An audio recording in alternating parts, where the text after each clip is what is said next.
Mesdames, Messieurs, je vous adresse mes meilleurs vœux pour l'année 2022 qui commence.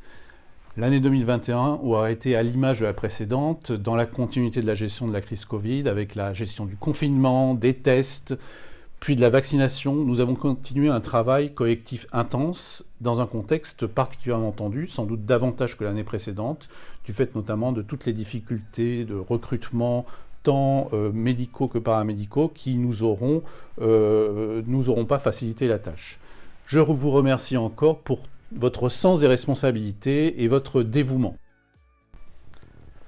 Contrairement à 2020, l'année 2021 aura connu une belle activité. J'en veux pour preuve quelques chiffres simplement. Plus 13% de progression des séjours, plus 6% au niveau des consultations, un niveau de naissance qui se situe au même niveau que l'année 2020 qui était très élevé, et un niveau de passage aux urgences, plus de 22 000 qui est à un niveau très élevé. En cela, eh bien, nous avons pu continuer à avancer sur nos projets et préparer l'avenir sans être paralysés par cette crise économique que l'on a dû gérer concomitamment. J'en veux pour preuve deux exemples de projets réussis. Le premier, c'est l'ouverture de l'unité de surveillance continue, SILI, ouvert dès le printemps 2021. Et puis le début des travaux de l'école d'infirmières et d'aides-soignantes qui nous permettra de nous positionner très fortement dans nos missions d'enseignement et d'accompagnement à la formation. Un dernier exemple, nous avons obtenu le renouvellement de notre label IHAB, Hôpital Ami des bébés, qui conforte notre activité de maternité. Un dernier chiffre, nous avons atteint en 2021 les 1000 équivalents temps plein de personnels non médicaux, ce qui est particulièrement symbolique et qui montre que nous avons accompagné en termes de ressources le développement d'activités et le développement de ces projets. Les perspectives de l'année 2022 sont celles de la concrétisation de plusieurs projets ainsi que l'affirmation de nos ambitions pour l'avenir qui s'intègrent complètement aux orientations du Ségur de la santé d'où nous saisissons toutes les opportunités. À cet égard, il y a deux rendez-vous majeurs que nous ne devons pas rater en 2022. Le premier, c'est la finalisation de notre schéma directeur architectural intégré au Ségur de la santé, pour lequel nous avons déjà eu quelques indications très positives de la part du ministère de la Santé lui-même.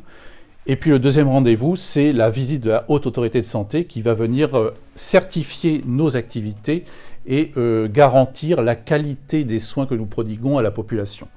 Donc deux événements importants qui nous permettront de nous projeter dans un avenir le plus positif possible. C'est fort de ces pistes d'action en prise directe avec les réalités de notre territoire que je peux donc à nouveau et de manière confiante vous souhaiter une bonne année à tous.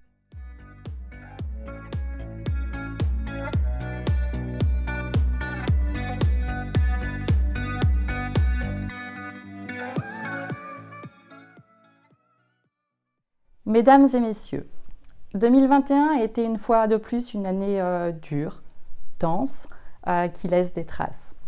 Mais c'est aussi la difficulté qui nous force à l'agilité et je remercie l'ensemble des équipes pour leur professionnalisme.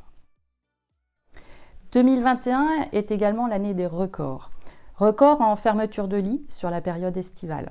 Avec l'équipe de direction, nous avons fait un choix fort, courageux, très difficile, mais assumé pour vous protéger professionnels et pour protéger les patients et résidents.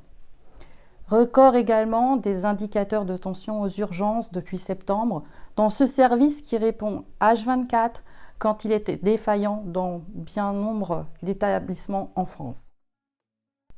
Notre mobilisation, notre engagement prouve notre capacité à répondre aux besoins et à la fois nous a permis sur 2021 de continuer une dynamique projet. Télééchographie en début d'année, USC à suivre, consultation non programmée aux urgences, câbleau pour qualité au bloc opératoire, réorganisation du SSR de Nozay depuis octobre, sans compter les jalons du schéma directeur immobilier et les discussions enflammées sur le capacitaire. Ceci va nous permettre d'asseoir notre futur projet d'établissement. Je reste donc positive, d'autant qu'en juin, nous allons avoir un enjeu collectif d'importance avec la certification. Certes, le calendrier n'est pas des plus appropriés, mais nous allons faire au mieux. 2021 est également, à mon sens, une année de reconnaissance des professionnels de santé dans le cadre des revalorisations du Ségur et des derniers textes de juillet sur le renforcement de la place de la CME. Le travail sur la gouvernance, le management est bien engagé avec des chefs de service réhabilités et pour la première fois valorisés. Sur ces bases et malgré les difficultés, nous devons veiller à défendre notre établissement. Nous allons accentuer notre communication dès 2022 pour promouvoir le travail de chaque équipe. Dans l'attente de meilleures perspectives, nous commençons 2022 avec beaucoup de solidarité du fait de la vague d'absentéisme.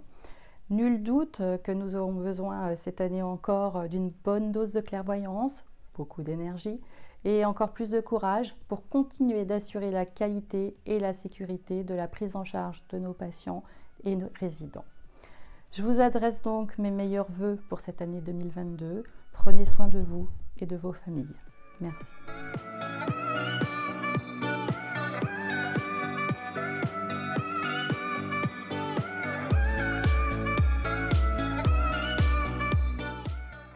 En tant que président du conseil de surveillance du centre hospitalier de Châteaubriand-Pensée-Nozay, je voudrais exprimer tant en mon nom qu'aux membres du conseil de surveillance tous mes meilleurs vœux pour 2022.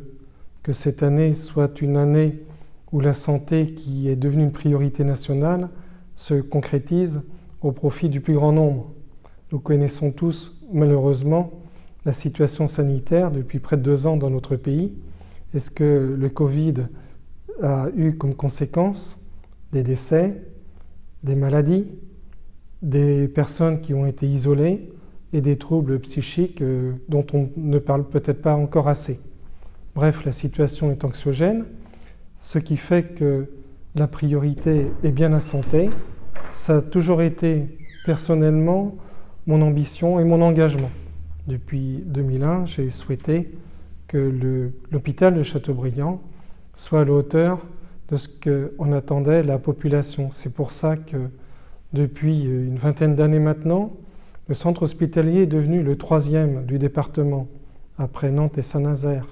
Je me félicite du partenariat public-privé qui est un partenariat qui marche en France et est un des rares qui marche dans notre pays.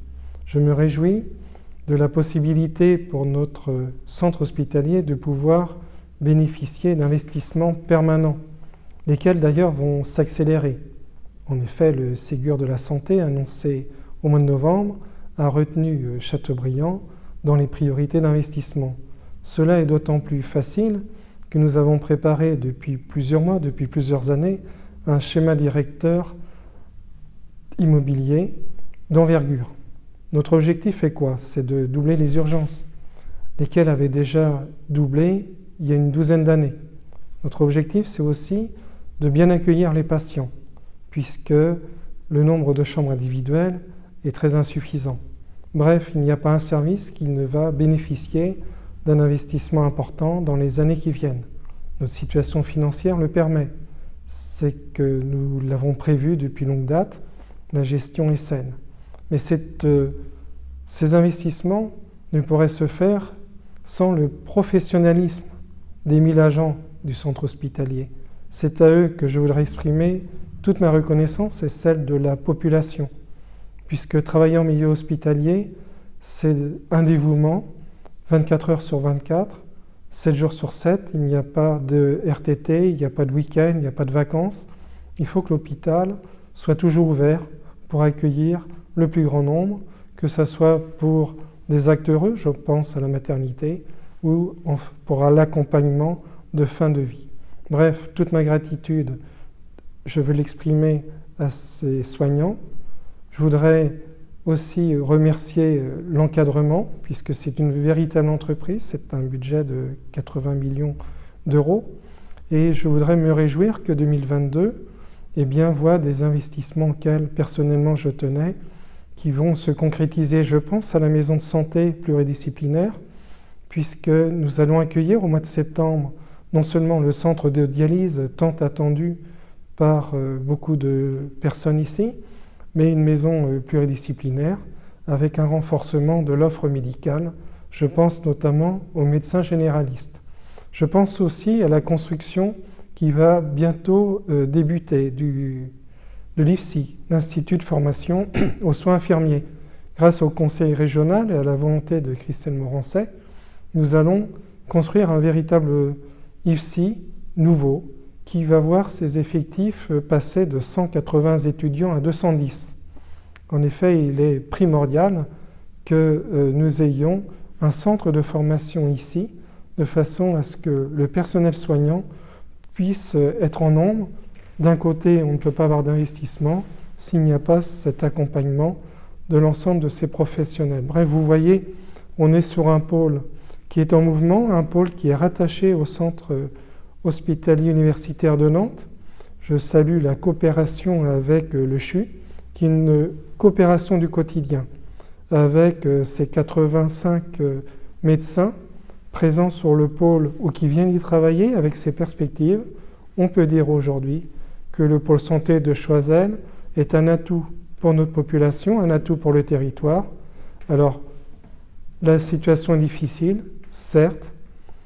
La situation du personnel est tendue, c'est vrai, mais tous ensemble, nous pouvons dire que nous sommes sur un pôle d'avenir et je dirais que 2022 sera une année charnière qui va conforter, grâce au dévouement et au professionnalisme de tous, ce pôle santé de Choiseul. Donc bonne et heureuse année à vous tous.